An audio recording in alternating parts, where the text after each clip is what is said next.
Konflik Federasi Malaysia. Kita akan belajar sejarah lagi nih sedikit, simak baik-baik ya. Inggris sempat mencoba menggabungkan koloninya di Kalimantan dengan Semenanjung Malaya, Federasi Malaya, dengan membentuk Federasi Malaysia. Tapi rencana Inggris ini ditentang oleh pemerintahan Indonesia.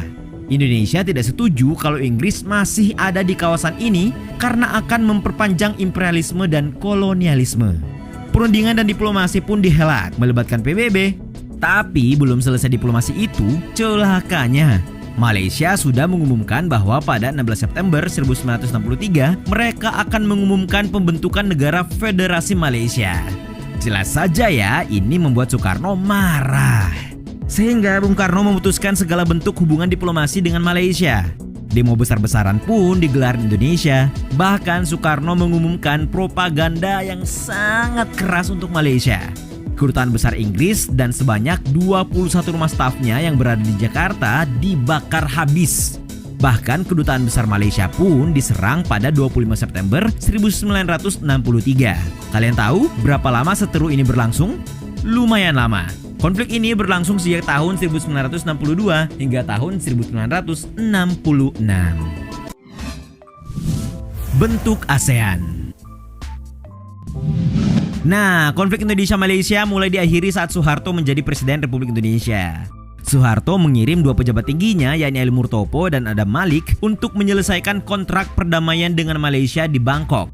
Kalian harus tahu kalau pada 28 Mei 1966 dihelat sebuah perundingan di ibukota Thailand, Bangkok, antara Indonesia dengan Kerajaan Malaysia. Nah, Ali Murtopo saat itu mengusulkan peluang untuk membentuk sebuah organisasi regional. Organisasi ini bertujuan untuk menjaga agar tidak lagi terjadi konfrontasi antara negara di wilayah Asia Tenggara. Ide Ali Murtopo disambut baik oleh 5 negara. Nah, dari sinilah berdiri ASEAN dengan pendirinya yakni Indonesia, Malaysia, Singapura, Filipina, dan Thailand berdasarkan Deklarasi Bangkok pada 8 Agustus 1967. Jadi kalian tahu kan kalau berdirinya ASEAN, organisasi negara-negara Asia Tenggara ini salah satu pemicunya adalah konflik dua negara tetangga Indonesia dan Malaysia. Kirim guru. Nah, untuk betul-betul menormalisasi hubungan antara Indonesia dan Malaysia, Presiden Soeharto datang berkunjung ke Malaysia. Kedatangan Soeharto itu disambut baik oleh Perdana Menteri Malaysia Tun Abdul Razak. Nah, ada yang mengejutkan nih ketika Soeharto bertemu dengan Tun Abdul Razak. Ternyata dalam kesempatan itu, Tun Abdul Razak meminta Indonesia dalam tanda kutip mengekspor guru-guru Indonesia ke Malaysia. Permintaan Malaysia ini karena saat itu negeri jiran memang masih kekurangan tenaga pengajar yang profesional. Sementara Indonesia memiliki banyak sumber daya manusia, utamanya para tenaga pengajar yang telah menamatkan hingga gelar sarjana bahkan tingkatan magister. Jadi dahulu orang-orang Malaysia itu belajar sama orang Indonesia ya. Nah, kerjasama impor guru dari Indonesia ini terus berlangsung bahkan pada masa Menteri Daud Yusuf menjabat sebagai Menteri Pendidikan pada tahun 1978 sampai 1983. Mengajar di Malaysia bisa dibilang enak sih, soalnya guru-guru Indonesia yang mengajar di Malaysia memperoleh fasilitas yang memadai seperti rumah dan kebutuhan pokok sehari-hari. Bahkan nih kabarnya, gaji guru-guru Indonesia pada saat itu sebesar $900 Malaysia. Menggiurkan kan? Sengketa Pulau Sipadan dan Ligitan. Kedua negara ini bertetangga dan dekat sekali jaraknya. Bahkan dahulu pada tahun 1961, Kalimantan sempat dibagi menjadi 4 administrasi. Kalimantan, sebuah provinsi di Indonesia, terletak di selatan Kalimantan. Di utara adalah Kerajaan Brunei dan 2 koloni Inggris, Sarawak dan Borneo Utara, kemudian dinamakan Sabah. Nah, yang selalu jadi masalah bagi Malaysia Indonesia adalah sengketa terkait perbatasan wilayah. Salah satu konflik dengan Malaysia adalah terkait sengketa Pulau Sipadan dan Ligitan. Ada yang pernah dengar tentang sengketa ini? Kalau tidak, mari simak baik-baik lagi ya ulasan kami. Nah, 2 pulau yang terletak di Laut Sulawesi itu telah menjadi sengketa antara Indonesia dan Malaysia sejak tahun 1969. Di tahun itu, Malaysia pertama kali mengklaim pulau itu sebagai wilayah kedaulatannya. Namun sempat senyap Tapi ribut-ribut perebutan Pulau Sipadan dan Ligitan ini kembali memanas pada tahun 1991. Saat itu Malaysia kedapatan membangun sejumlah fasilitas pariwisata di Pulau Sipadan.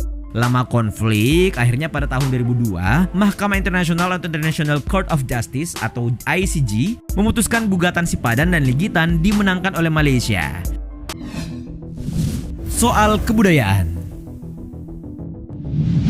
Indonesia dan Malaysia itu sama-sama Melayu ya. Apalagi dari segi geografis, dua negara ini dekat sekali. Dan kenyataannya soal kebudayaan, dua negara ini juga terbilang amat dekat. Bahkan ya tercatat, paling tidak Malaysia sudah 7 kali mengklaim budaya Indonesia sejak tahun 2007. Malaysia pernah mengklaim kesenian Reok Ponorogo pada November 2007. Terus disusul klaim atas lagu daerah asal Maluku Rasa Sayange pada Desember 2008. Tidak cuma itu, tari pendet dari Bali juga sempat diklaim pada Agustus 2009 lewat iklan pariwisata Malaysia Truly Asia. Bahkan kabarnya tari zapin, rendang, gamelan, dan cendol pun tercatat dalam Akta Budaya Malaysia. Begitulah yang terjadi dalam relasi kita dengan Malaysia. Tapi kita juga berukun-rukun ria saja ya, tidak melulu bersengketa. Buktinya karena bahasa kita sama, maka kita mendirikan Majelis Bahasa Brunei Darussalam Indonesia Malaysia atau MABIM. Ini adalah sebuah badan yang dibentuk untuk merancang dan memantau perkembangan bahasa Melayu. Organisasi ini didirikan pada tanggal 29 Desember 1972 setelah MOU antara Tun Hussein On, Menteri Pendidikan Malaysia, dan Masuri Saleh SH, Menteri Pendidikan dan Kebudayaan Republik Indonesia. Perairan Ambalat. Ada yang masih ingat sengketa kita dengan Malaysia terkait perairan Ambalat? Wilayah perairan Ambalat yang terletak dekat perbatasan antara Kalimantan Timur dan Sabah juga menjadi biang cekcok RI Malaysia. Dan ternyata kemelut soal blok laut kaya minyak seluas 15.000 km persegi di Selat Makassar ini sudah terjadi sejak dekade 1960-an. Konflik semakin panas ketika Malaysia membuat peta tapal batas kontinental dan maritim baru dengan memasukkan blok Ambalat ke dalam wilayahnya pada tahun 1979. Ini tentu saja menuai protes dari Republik Indonesia. Seteru soal perairan Ambalat ini kembali mencuat dan memanas saat 9 jet tempur Malaysia menerobos kawasan Republik Indonesia pada tahun 2015 lalu. Tapi begitulah, hingga hari ini solusi terang untuk konflik perairan Ambalat ini belum jua ditemukan. Menurut kalian, apa nih solusinya?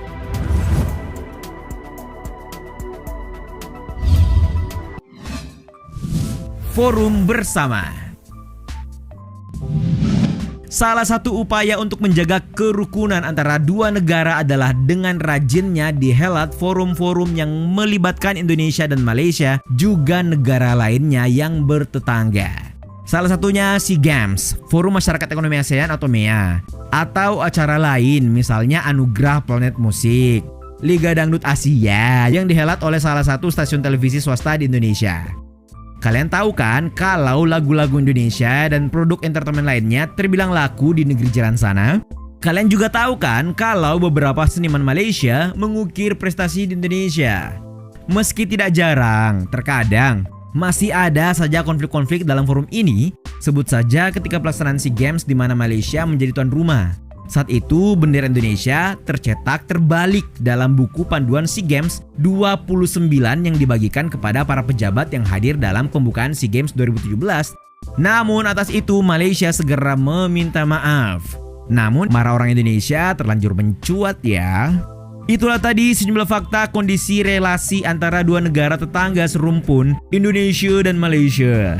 Hayo, bagaimana menurut kalian?